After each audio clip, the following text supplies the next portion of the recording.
If you're the victim of a crime in Richmond, Columbia, or Burke counties and haven't heard anything about your case in a while, you might want to check on it. An all-new I-Team investigation is exposing local judges dropped at least 2,600 charges.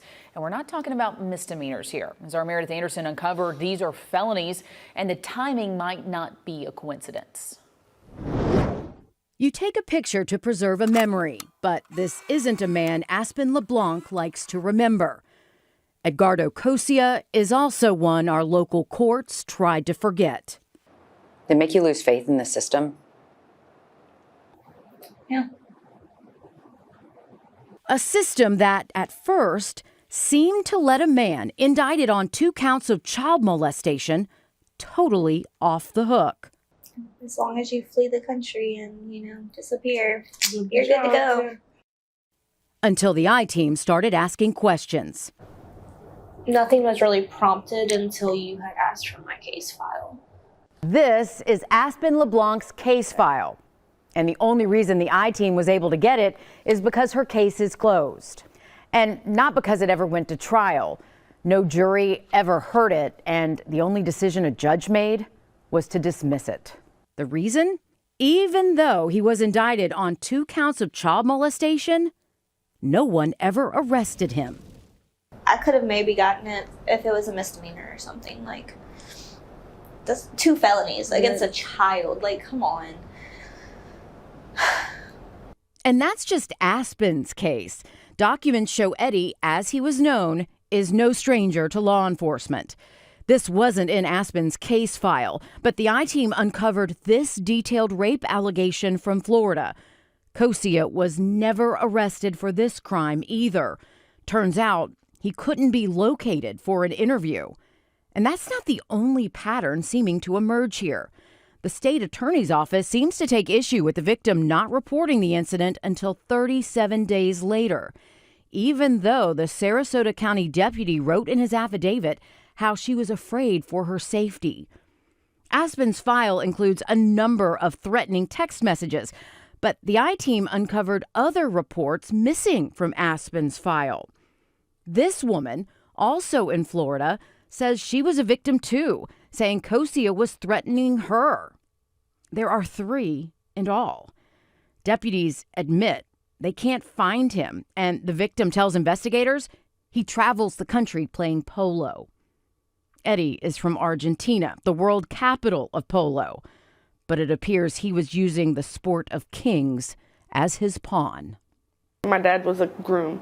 Yeah, he was clean. He was the poop. But your uncle was a polo player. Right, and still is. The girls met when Aspen's grandmother started dating Eddie, who apparently introduced himself to her as a professional athlete. That's what my grandma said. She was like, he would tell me all these things about polo, and we would go out there, and I'd be like, so when are you getting on when are you getting on a horse? Like, when are you going to play? As a groom, Eddie never played. He mucked out stables and took care of the horses. When Aspen's grandmother had to work, he told her he would take care of Aspen, too. He was already gone by the time I had said anything to anyone. Documents show Aspen's grandmother called the police when Aspen finally told her in January 2010 that Eddie abused her back in 2007.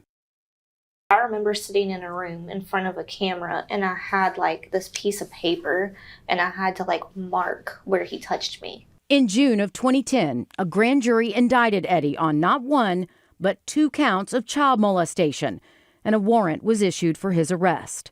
Multiple times, Aspen's file alluded to concerns about Eddie's relationship with his own daughter, but documents show Amy's mother had not had any concerns and did not want her daughter interviewed. The girls did not have any contact for a decade until Amy found Aspen on Facebook in 2020. She never messaged me because she thought I hated her. How could I hate you over what my father did to you, that's not either of our fault. It's only his fault. I'm sorry. I called her and I started asking her some questions. And our stories just added up. Stories that haunt both girls all these years later. which is why Aspen says she found comfort in at least knowing Eddie was a wanted man. Probably once or twice a year, I would go on the Columbia County warrant page and I would look for his name to make sure he was still there. Until one day she noticed his name had disappeared. Surely, she thought, it had to be a mistake. So I contacted the judge's office. The judge's office was like, yeah, well, that got signed off, so you'll have to contact the DA's office. So I contacted the DA's office. They sent me to the victim advocacy office, who told her about this, a dismissal for want of prosecution. Basically, this case is closed because Judge Wade Padgett noted nothing had happened with it since 2010. The case has not been tried. The arrest warrant has not been executed. Like, had I not looked into it, I would have never known. I would have never found out because they didn't have the decency to call either. Notice the date. The order for the case to be closed came on March 24th, 2021. It was officially filed with the court June 17th, 2021, just in time for a very important date. But first up this evening, a decision comes down on Columbia County's split from the Augusta Judicial Circuit. A Superior Court judge just deciding this afternoon the split is constitutional and can move forward. July 1st, Columbia County split from the Augusta Judicial Circuit would be official. Lawmakers passed a bill, and Governor Brian Kemp signed it into law. Richmond and Burke counties would still be grouped together, but Columbia County would now be on its own. And it appears a lot of court cases, like Aspen's, could have been collateral damage.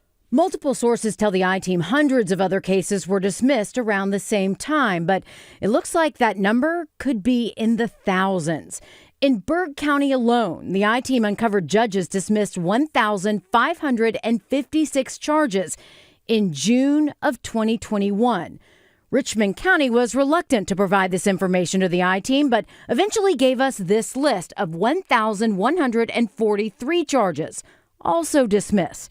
They range in severity from murder to aggravated assault to armed robbery to rape to child molestation. We are still trying to get a list from Columbia County. Did someone just put a bunch of cases in front of you and be like, you know, these are all really old, sign them off, and you just didn't care, so you just kept going? News 12 reached out to Judge Padgett, who signed off on Aspen's case. We have yet to hear back. It's hard knowing I'm not the only one in this situation now, too. Which is why Aspen is fighting back. She's fighting for those of you watching right now who might be affected by this and might not even know it. I'll go look at the court dockets and see if it still exists, because mine doesn't. Not long after this interview, that changed. According to this, days later, a new grand jury met and indicted Edgardo Cosia on the same charges. This popped up online, though, showing he was now wanted on 2 misdemeanor charges. When the I-Team asked the Columbia County District Attorney's Office about it, we were told they were felony child molestation charges, and shortly after, the website changed to reflect that. District Attorney Bobby Christine declined an on-camera interview, but when asked if he was able to re-indict because Cosia fled the country, he writes, "There is reason to suspect the defendant resided outside of the court's jurisdiction prior to indictment," meaning if he did go to Argentina, we argue that the statute of limitations has been told. That basically means the case can't just be dropped because he ran from it. It can't legally be considered an old case because the clock should have never started ticking on it.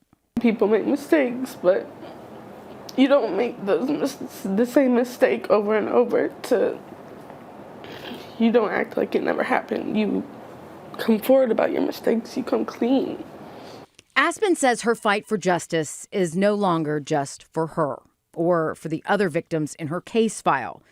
She's also fighting for the victims in other cases who might not even know their case was dismissed. I feel like I've grown into the woman I wanted to protect me when I was a kid. The kid in this old photo, still haunted by memories. Memories the court dismissed. So what's next for Aspen's case? If arrested and convicted, Kosia faces 5 to 20 years on each count of child molestation because this would be his first offense. But remember those rape charges we uncovered in Florida? Had he been arrested and convicted on those, he would have been in prison when he allegedly molested Aspen. But hypothetically, a conviction would have meant a mandatory life without parole for Aspen's charges. As for the thousands of other charges dismissed, the I-Team will post the list we have so far online. Plus, I will be combing through them to learn more.